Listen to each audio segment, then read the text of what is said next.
I used to live with my good friend in an apartment on the sketchy side of town. We were poor, and the rent there was cheap.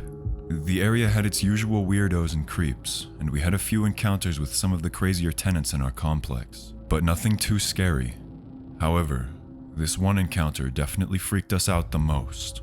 My roommate and I would have a weekly kickback with our friends at our apartment every Saturday. We would drink, talk, and listen to music. Pretty much just have a good time and relax from the work week.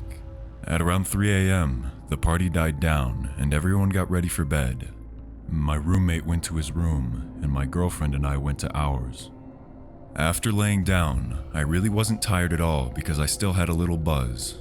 So, after my girlfriend went to sleep, I watched YouTube on my phone and tried to doze off. After about an hour, I started to drift to sleep when I began to hear a faint humming. At first, I thought it was the video I was watching, but after pausing my phone, I could still hear it, and I realized it was coming from outside my window. Being half asleep and not thinking straight, I sat up and popped open my blinds to see who was making the humming sound.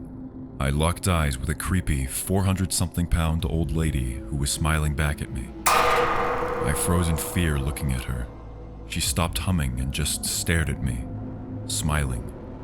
The best way I can describe her was that she looked like a witch. She had long, gray, frizzy hair, crooked yellow teeth that peered out from her smile, and dark, sunken, bloodshot eyes.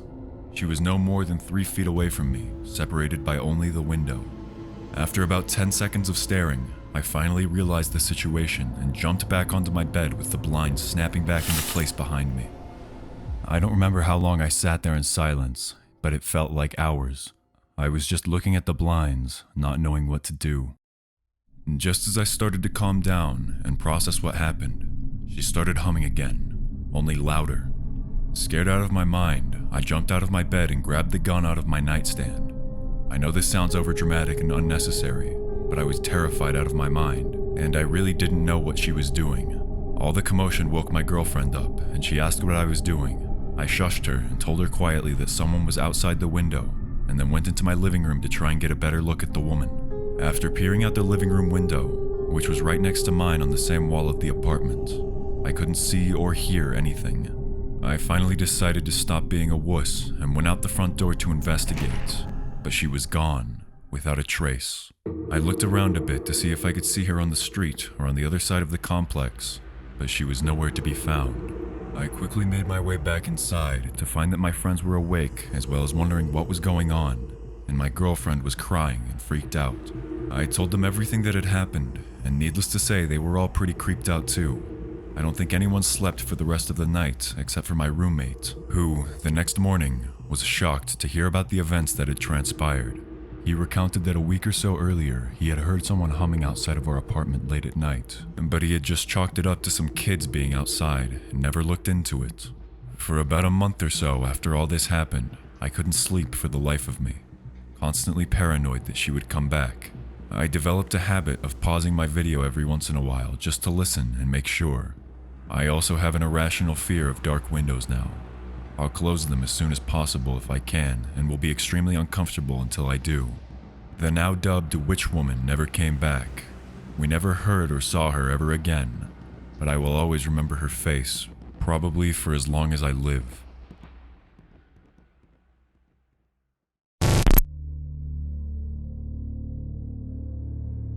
I was 17 years old when this happened, 3 years ago. It was one of those restless nights where I was tossing and turning and just couldn't sleep. After a few hours of laying in bed, I looked at my phone to see that it was 3 o'clock in the morning. I tried closing my eyes, but I just wasn't tired, so I decided to go for a walk around my neighborhood. I got dressed, put my headphones on, and began my walk down my usual path. I live in a relatively safe neighborhood where crime is basically unheard of, so I wasn't too worried about being out this late. But as I was walking, something caught my attention. There was a black van parked just up ahead. I didn't think much of it at first. After all, people park their cars on the street all the time. Having lived in this neighborhood for a decade, I had basically seen every car my neighbors owned, but I had never seen this one. I just assumed that either somebody had gotten a new van or someone was visiting from out of town. I continued my walk like normal and turned a corner. As soon as I got further down the sidewalk, I noticed a faint light coming from behind me. I turned around and saw that same black van turning the corner. I thought it was a little odd, as I rarely ever see cars driving around the neighborhood this late at night, but I tried not to overthink it. I thought the van would just pass me in a few seconds, and I can continue my walk peacefully. I slowed down and waited for the van to pass me, but it never did. I looked behind me, and I saw that the van was going extremely slow, seemingly trying to keep its distance from me. Being a little worried now, I decided to take off my headphones. Every little noise seemed amplified in the silence. I focused on the sound of my own footsteps, trying to tell myself that I was just overthinking things. And, if anything, I was nearing the end of my route, which ended at my house, so I could always run home if I needed to. As I was nearing my house, I glanced behind me, and my heart skipped a beat. The van was starting to get closer to me, slowly but surely. I was starting to panic a little bit. I picked up my pace and was constantly looking behind me at the road in the van. I turned another corner, and my house finally came into view. Just then, the faint light shone behind me again, and when I looked back, the van was 5 feet away from me. The van's side door suddenly slid open and a figure jumped out. Fear took over and I sprinted towards my home, fueled with adrenaline. I could hear from behind me that whoever jumped out of the van was giving chase. My legs were burning as I ran the final stretch to my house, but when I reached my doorstep, the door was locked. Panic surged through me. I was trembling as I desperately searched for my key. Each second felt like an eternity. I finally found the key and put it into the lock. I burst through my door as my heart was racing. I slammed the door shut, and through the little glass window on the door, I caught a glimpse of the man who had been chasing me. He had just reached the porch as soon as I had locked the door. He tried the handle, but then gave up. He paused for a moment, locking eyes with me through the glass window on the door. The man was wearing a black ski mask. He stood there for what felt like an eternity, until the van pulled up in front of my house. The man in the ski mask ran into the van, and they drove off. I collapsed on the floor, trying to catch my breath, thinking about what could have happened if I just hadn't made it inside in time. All the commotion had woken my parents up, who came downstairs to see what had happened. I explained everything to them, and they called the police. The police arrived and took my statement, but with the limited details I had, they weren't ever able to find them. I still wonder who was driving that van and why they targeted me, but one thing is certain. I will never go walking alone late at night ever again.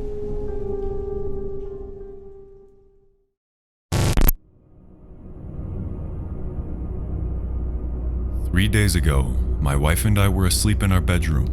Around 2:45 a.m., our German Shepherd Duke started barking viciously. We've never heard him bark like this before, so we assumed something was amiss. I got up to check and see if something was up, and ended up spilling a water all over my nightstand. It took me about 2 to 3 minutes to clean up the water, and I figured maybe Duke was simply barking at the rain. So I went back to sleep, and a few minutes later, Duke started again with the vicious bark. My wife started freaking out and turned our lamp on. We sat in bed for a second, spooked, and then we heard someone trying our front door. The front door was locked, so he had no way to get in. At this point, I was freaked out, and so was my wife. From our bedroom, we can see a window into our kitchen that leads out front. My wife started staring at it intensely and told me she could see a shadow moving back and forth. She said it was a dark silhouette walking up and down our front sidewalk. At this point, I was starting to get scared, and when I get scared, I get angry. I got up and turned our kitchen light on in hopes of spooking the stranger outside. You'd think the man would leave with our dog barking and lights turned on. At this point, I didn't know what to do, and I ended up making a stupid mistake. I went to my garage and opened the garage door. I then realized I wasn't wearing any shoes and went back to my living room to put them on. I wanted to go outside, find the disturbance, and deal with it. I went outside with Duke, and when he turned around and started running back towards the garage door that connects to the garage, I knew I had messed up. I turned around and looked, and saw a dude just standing in my kitchen with mud on his face. I ran in and immediately noticed how bad the dude smelled. He was wearing relatively decent clothes, so he didn't appear to be homeless. As I started approaching him, it looked like he was trying to take his jacket and shoes off. It was very bizarre. I yelled at him to get out of my house, while Duke was jumping and growling and barking at the guy. He took a step back and said something incomprehensible. I yelled at him once more to get out of my house. I shoved him. He sort of stumbled and made his way out of the house into the garage and then left. I shut the garage door and then called the cops. The cops came and said there was a couple of meth heads in the area known to do things like this, except they didn't fit the description of the guy I described. I haven't been able to sleep for a few days now. I don't know what this guy was after. Best case scenario, he incredibly messed up and had no idea what he was doing. Maybe he thought it was his house and he started taking his shoes and jacket off. When I left my house, he didn't see me, but he could see my wife. It's possible that he saw her alone and thought she was by herself, so he decided to come in. My wife and I are incredibly lucky that he wasn't armed or couldn't do anything violent towards us. I just can't understand how anyone in their right mind would act the way that he did.